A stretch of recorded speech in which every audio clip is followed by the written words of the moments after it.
Yeah, the main point is if words offend you, you're a huge pussy. Next comic, give it loud everybody for Anthony Eugenio. We're up next comic. Very funny. Wayne Russell, everybody. Welcome to the Open Mic Pain with Anthony and Wayne podcast. What's going on, everybody, and welcome to another episode of Open Mic Pain with Anthony and Wayne. My name is Wayne. I am here with my buddy Anthony Eugenio, and we are here to talk about one of our favorite comedians, Mark Normand. His new special dropped on Netflix a couple weeks ago, Soup to Nuts. Anthony, before we go any further, how are you? I'm okay. I slept more than 1 hour last night, so that's been good. And I got to watch the Mark Normand special, so it was a good night. Now I'm ready to talk about that shit. That's very good. Before we go too far, this is a discussion about the special, so fair warning, much like the Sledgehammer special, there will be spoilers, so this is your chance to back out. I don't want any comments or DMs saying that we're assholes for spoiling any jokes, because there's a couple I want to talk about in depth and specifically. So if I ruin that for you and you don't listen to this part right now, fuck you. Yeah, and if you get mad on the internet for somebody talking about a comedy special, you're a pussy. All right, Wayne, let's get into that shit. Soup to Nuts. So Mark Normand's second special, so his first special, I imagine he really wanted to get another one on the books because the first one is introed by Amy Schumer for like the first 10 minutes, and they even do like a little skit in the beginning, and that's probably a bad look by now. So probably felt really good to get on Netflix after that one, direct to YouTube. You would think she'd be funnier having worked with somebody like Mark Normand to steal from. He does have a lot of jokes to steal. He sure does, and they're so quick, and a lot of people probably wouldn't even notice. Yeah. I mean, listen, I will say this. I've taken a deep dive on Schumer during this time that she was supporting Norman on this. And it's really when she gets to like the leather special on Netflix where the wheels completely fall off the wagon. But before that, she has a couple good specials. She used to be like really edgy, and then she wanted to be political to be like, I don't know, like a feminist or some shit, and then all of her jokes sucked. It's tough. Like, something to talk about on another episode for sure, but when you're in comedy and you get successful, comedy's so personally honest that I think a lot of the time you get really uninteresting when you get famous and super rich. Like, there's just not much to draw from and talk about. Really happens to most of the good ones. Yeah, and a lot of them turn against their comedic background, like Jimmy Kimmel. People like that, sometimes they will completely disown the comedy that they did before, and I guess become woke. I don't know. Yeah, I mean, or you just get comfortable. Like Seinfeld didn't leave; he kept doing comedy, but fucking sucks. His Netflix special, god damn, that thing was a piece of shit. I think it's called 24 Hours to Kill or something like that. You know who didn't turn on his comedy and is definitely not bad. woke? Mark Normand. We sure are. Yeah, that's true. And we're talking about him, if aren't there we? is one word to describe him, it's definitely whatever the opposite of woke is. He's fucking fast asleep. Yeah, unwoke Seinfeld. I guess we'll start off. I really enjoyed this special. I'll say right off the bat, I think we talked about this, and I think you had the same sentiment. I didn't enjoy it as much as his first, but I did listen to this one 2 times, much like I did Sledgehammer, and similarly to Sledgehammer, I enjoyed this one the second time more than the first time I listened to it. And I picked up on some subtle things that made some of the jokes funnier. Yeah, I gotta say, if we're comparing it to Sledgehammer, I like story-based comedy, and I feel like most high-end comedians are in that ballpark of it. And it was really nice to get a, straight-up joke teller like Mark Normand is. He is I would say at this point, the master of congruity in popular comedy today. He, if you don't know, congruity is just compare in a joke setting structure. It's comparing two things that normally wouldn't come together, but finding a funny way to Venn diagram them in the center. And Mark Norman does that the entire set for an hour of 1 to 2 minute jokes. His first special, he had 10-minute jokes in there, long ones that had punches through it. This was very quick, spatsy joke. And you motherfuckers have heard me say it before, it's my favorite type of comedy, so I did really enjoy that aspect to it. Different. You might say that Tom's was probably tighter. I think every movement that Tom made in that special was choreographed and done really well. But I like the spontaneity, the quickness, and I think the rewatchability of Mark Norman is huge. So many jokes, you forget all of them. Yeah, that's for sure. And one thing about the, like you said, Tom Segura, everything is rehearsed and, spot on. Mark Norman has that club comic feel where he's up there having fun. Like, if he takes a left turn and puts the mic in his right hand, I don't think that's a conscious thing. I think that's just him up there having fun, being comfortable, and just telling his jokes. And I appreciate that as much as somebody like a Segura, who I'm assuming everything is pinpoint accuracy. Yeah, it was kind of cool actually to see the special of Mark Norman starting off with crowd work, which is poetic, I guess, for how he does it, but really cool touch that I've never seen before. You ever seen a special open with crowd work? Besides Richard Pryor and Sunset Strip, where he just talks to everybody while they're sitting down, which is fucking awesome. No, I haven't. But I think we talked about this in another episode. But that's how he writes. It's a good way to show right up front what kind of comic he is. Yeah, definitely. This time it felt a little like he wrote more off stage, because a lot of the jokes were, I don't want to call them formulaic, but they weren't ones that I think came from spontaneity. Like, I feel like he sat down and wrote these ones. I will say, and I've had this conversation with a couple people recently who haven't seen the special yet. I essentially had three things to say about this special. One is what I just said. He seemed very clubby. I feel like I can hear these jokes in one of the open mics we go to. That's not a jab at him. They're good, but I also feel like if you were to give me the beginning of those jokes, I might be able to come up with the same punchlines he did, or at least similar idea of where he went. We can touch on this later, but there was one joke that one joke was a joke from The Office, and not everybody watches The Office. Not everybody's going to know that exact scene. But when I heard it, I immediately remembered it. And I was like, oh, man, I can't believe somebody in his crew didn't pick up on that. What was the joke? The joke was about, he had said, I don't call retarded people retards. I would call my friends retarded for doing something stupid or something along those lines. There was a scene with Michael Scott saying almost the same exact thing. That is true.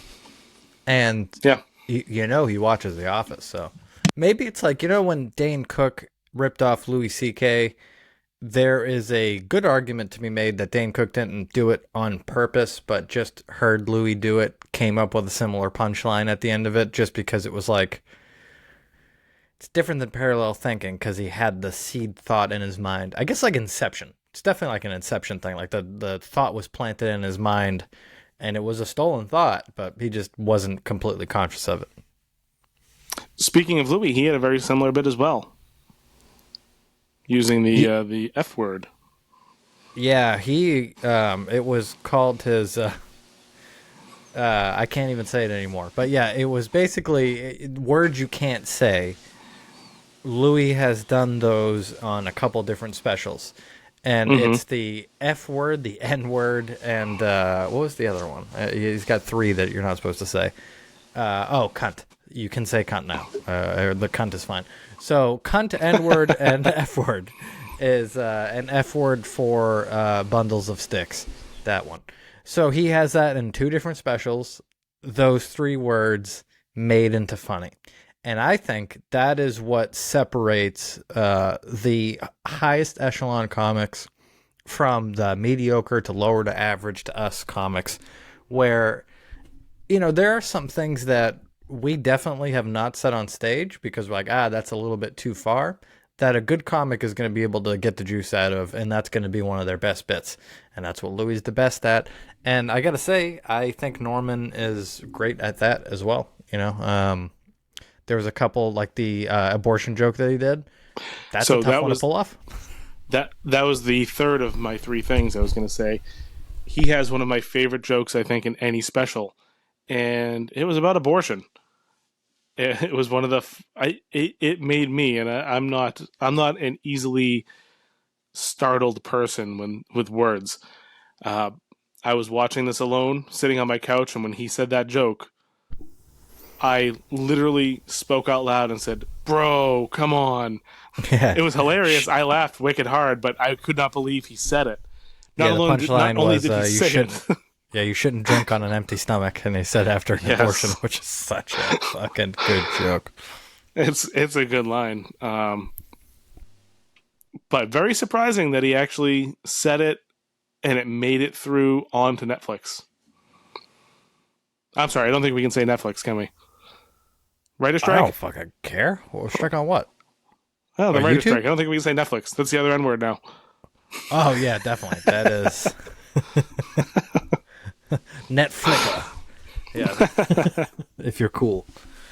Yeah. So I actually is a good point, because Andrew Schultz has hinted that Netflix, he doesn't say Netflix, but it's Netflix, was supposed to get his special before he put it on YouTube.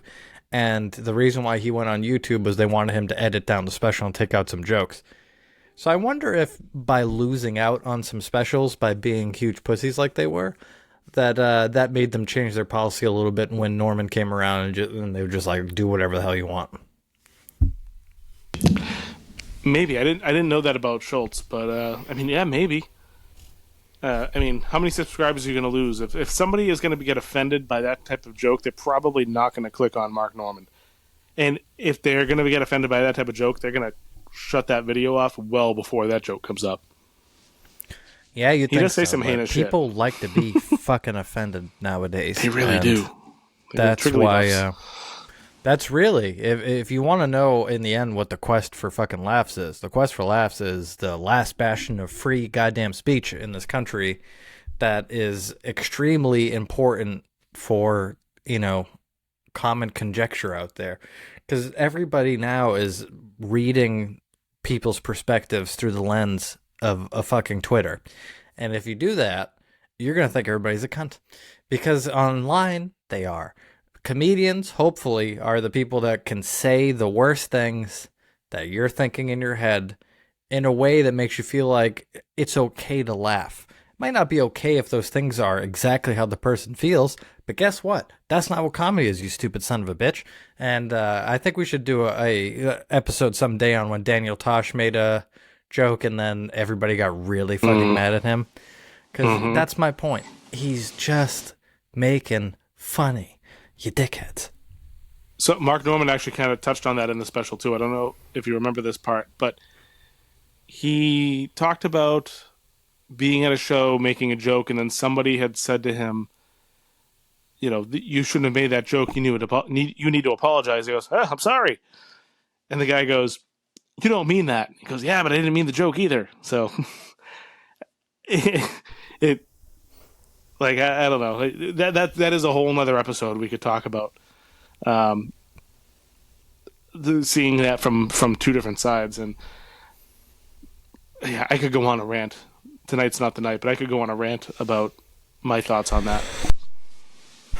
Yeah, the main point is if words offend you, you're a huge pussy, and that is gonna be that's gonna be tattooed on my neck someday. Words offend you, you're a pussy. Just be a fucking regular person, and if someone threatens you, murder them, and that's it. Yeah. All right, so let's get down to the brass tacks here. How many microphones are you going to rate this goddamn special? Out of how many? 10. We already have a fucking system. Yeah, I knew that would get you. You son of a bitch. I would give this I'd give this 8 microphones out of 10. I think that's. Did you play Did I what? t-ball? Did you play t-ball? Did your coach put the ball on the tee for you, and did you just accidentally breathe it over the tee every time instead of fucking hitting it into left field? Because I feel like I tee a lot of stuff up from you, and you dick it into the dirt. What do you want me to say? I give it an 8. You want me to change how many my answer? microphones do you want to give, Wayne? And you're like, what's a microphone? I'm like, oh, we did this before. I was fucking with you. Yeah, I know. You've been angry about microphones twice already. This is fun, especially since you're sleep deprived. I am. So I could still strangle you, though. Remember that. I will use my last breath to do that. You've done it once, so I don't doubt you. I'm a strangler. Okay, so for me, I will 8 stars. Exactly 8.5 gold stars out of boron. Yeah. So although I did like this more than Tom Segura's special, and I rated Tom, I think, a 6, but I don't remember. No, you get 7.5, I believe. 7.5? Fuck. Oh, that might have been Bert Kreischer. I don't fucking know. It doesn't matter. It doesn't. None of you are going to remember, and, neither am I. But this time, and if you do remember, comment. Yeah. Comment on the thing that I won't read. It is 7 mics out of 10 for me, only because it wasn't his tightest special. He did better before. I did really like it, but I'm trying to judge all these specials pound for pound, like in their own group. Like, I expect more out of Tom for his special, so I would grade him a little bit more on a curve than I would say Mark. Yeah, so 7 out of 10 mics, bitches. I would say if I had only listened to it one time, I would have given it a 7. That second listen unlocked a few jokes for me that bumped it up. Well, either way, still, as a comic, it's like watching, Barry Bonds hit home runs when you're playing Little League. It's really cool to see somebody with that kind of wordsmithing skill. Gave us a lot of, I wrote a joke the day that I watched that special because I was inspired. So that's what comedy's supposed to do for comics. That's why we listen to them. And I think that this was a pretty goddamn good one. Do we have anything else to say about this son of a bitch? No, I don't think so. I do have a question though, and he was introduced as Kevin Hart, and when he left the stage, he said, "Thank you all very much. I'm Kevin Hart." Yeah. I know there's a joke behind it, but I don't know what it is. Do you know what it is? He's just been saying that forever. It used to be really funny when, like, you go to, like, the cellar and they'd be like, Kevin Hart, and it'd be him. And he did that quite a bit. I think he called himself Kevin Hart in the Rogan podcast a couple times. Just he hasn't gone on stage as Mark Norman in a long time, I don't think. That's interesting. I didn't know that about him. He just is going to make everything's a joke. Soup to nuts. Look what I did. Bye. There's a question. Oh, we're not leaving. Huh? No. And that's actually another question. Normally, when you have Ball the name on the of tee again. Yep. Well. Okay. When you see all these specials like Sledgehammer, he had a joke where the punchline was essentially Sledgehammer. I don't think I remember a joke. Soup to nuts. Do you remember? Was that a seminal joke in that, or? No, as I said, as I signed us off perfectly, everything's a joke. And that is including the title, which is a standalone bit. You're awful spicy lately. I don't think you get as much sleep as you. I haven't slept a lot. And, again, let's bring it back to baseball. Imagine that Ted Williams was completely sleep deprived, yet still he was able to perfectly execute his side of the baseball. And the fucking dickhead, stupid, smoking cigars Babe Ruth went out there and slept his ass off all fucking week and then just kind of whiffed on the ball. Sorry. Am I I'm Babe not Ruth? talking about you. No, Yeah, you're no. Babe Ruth. Yeah. You can't be mad if I compare you to Babe Ruth. You got to just take it and say thank you. Even if it's the dark side of him. All right, well, you sign us off, Wayne, since you ruined mine. Well, we have nothing else to say. Definitely go check out Mark Normand's Soup to Nuts. I'm not good at this. Did you not listen to my episode with Justin where he told me I shouldn't do that anymore? I know. Yeah. I know. You shouldn't have done it. That's why I did it. But then you're like, so... I know that you literally just said his title was a joke, but was his title a joke? That is why we're still here. To get to the bottom of that, everybody. Fuck. You know, the nice thing about when I podcasted alone, I wasn't berated, but I could stop. I could stop and redo the outro, which I can still do because I edit all this shit. You could. You could put the big dick coming out of my head and you do a perfect outro, but I'll know you lied. Nobody cares. All right, I'm going to take us out now. Shut your goddamn mouth now, Wayne.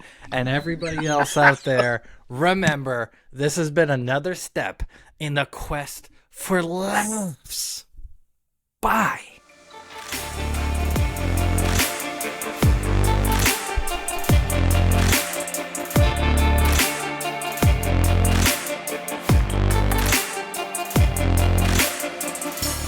So if I ruin that for you and you don't listen to this part right now, fuck you.